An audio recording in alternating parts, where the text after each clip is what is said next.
ভাইয়েরকে গুলি করে হত্যা হয়েছে, চট্টগ্রাম বিশ্ববিদ্যালয়ের শিক্ষকের দায়িত্ব পালন করছে। লজ্জা চট্টগ্রাম বিশ্ববিদ্যালয়ের কিছু হতে পারে না।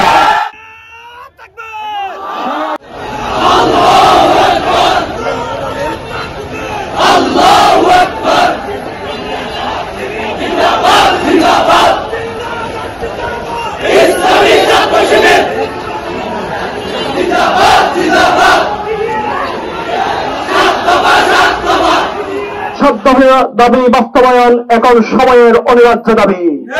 প্রিয় শিক্ষার্থী বন্ধুগণ, আমি বিসি স্যারের কথার উপর দিয়ে বলতে চাই, আপনি বলেছেন তোমাদের দাবির সাথে আমার দাবিগুলো যুক্ত করো। আপনার দাবিগুলো কাকে জানাবো? আপনি তো এই বিশ্ববিদ্যালয়ের অভিভাবক।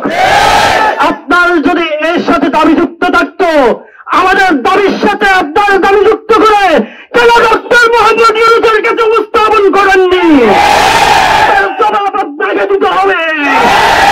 আমি আপনাকে বলতে চাই, আপনি বলেছেন যারা অবৈধ নিয়োগ হয়েছে, যারা টাকার মাধ্যমে নিয়োগ হয়েছে, তাদের কারণে 40 বছর এই বিশ্ববিদ্যালয়ে অকেজু থাকবে। তাহলে তারা কেন শিক্ষকের ওই পদে থাকবে? যারা আমাদের ভাইকে হত্যা করেছে, যারা রক্ত জড়িয়েছে শহীদ মিনারে, তারা কেন এখনো বিভিন্ন পদে পদায়ন হচ্ছে? তারা কেন বহিষ্কার হচ্ছে না? তাদের সাথে নিয়ে আপনারা কিসের কনফারেন্স করেন, সেমিনার করেন? তাদেরকে হুঁশিয়ার করছি, ছাত্র শিবির কারোর পক্ষে কোন লাঠিয়ালের ভূমিকাই পালন করবে না।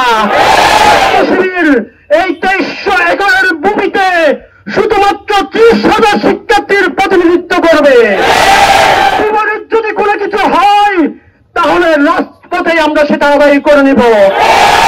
শিবির সকল ন্যায্য দাবিতে প্রতিষ্ঠাকালীন থেকে আছে, সামনেও সকল ন্যায্য দাবিতে ছাত্র শিবির এই ক্যাম্পাসে নেতৃত্ব প্রদান করবে ইনশাআল্লাহ। দাবি আদায় না করা পর্যন্ত আমরা ফিরছি না। আসসালামু আলাইকুম ওয়া রাহমাতুল্লাহ। যারা বিশ্ববিদ্যালয়ের প্রক্টর, ভিসি, প্রভিসির দায়িত্ব পালন করছেন, কেবলমাত্র আইওয়াস ছাড়া শিক্ষার্থীদের মূল কোনো পরিবর্তন এবং ভাগ্যের কোনো পরিবর্তন তারা করতে পারেন নাই।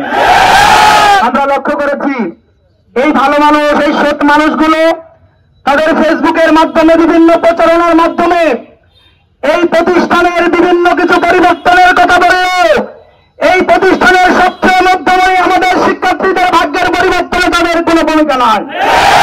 আমরা লক্ষ্য করেছি এই যে সমাবর্তন অনুষ্ঠিত, এই সমাবর্তনে ডক্টর ইউনূস স্যারকে নিয়ে সে ডিলিট ডিগ্রি প্রদান করা হলো।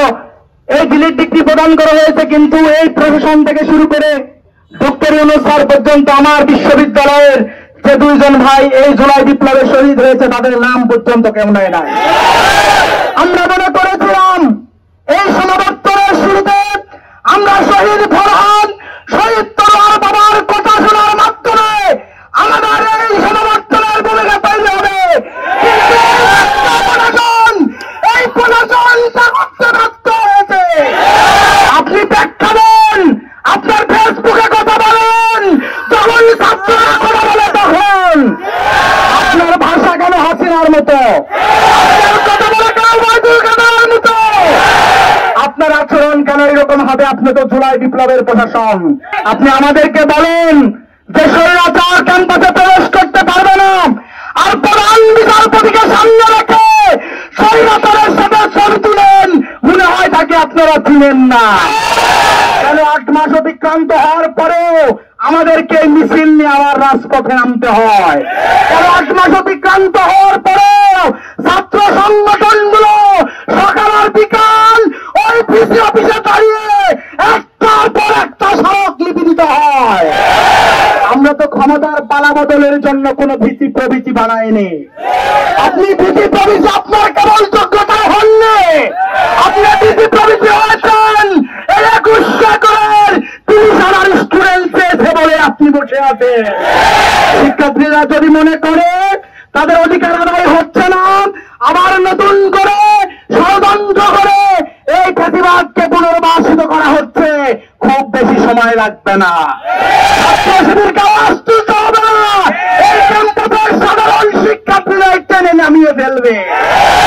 আমার ভাই মুজাহিদকে কুপিয়ে হত্যা করেছে, আমার ভাই মাসুদকে কুপিয়ে হত্যা করেছে, আমার ভাই মামুনকে জবাই করে হত্যা করেছে, আমার জুবাইরকে গুলি করে হত্যা করেছে, তারা চট্টগ্রাম বিশ্ববিদ্যালয়ের শিক্ষকের দায়িত্ব পালন করছে।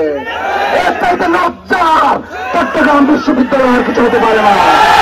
আমরা চাই অতি দ্রুত সময়ের ভিতরে এই সকল ফ্যাসিবাদের দোষরদেরকে, হাসিনা হত্যাকারীদেরকে এ বিশ্ববিদ্যালয় ছাড়া করতে হবে। এরপর থেকে যদি আমরা চট্টগ্রাম বিশ্ববিদ্যালয়ে সন্ত্রাসী ছাত্রলীগের কাউকে পাই, তাকে যথাযথ আপ্যায়ন করে প্রশাসনের কাছে এখন থেকে আর কেউ ছাড়তে সুযোগ নাই। লিপির দিন শেষ, ময়দানে বাংলাদেশ।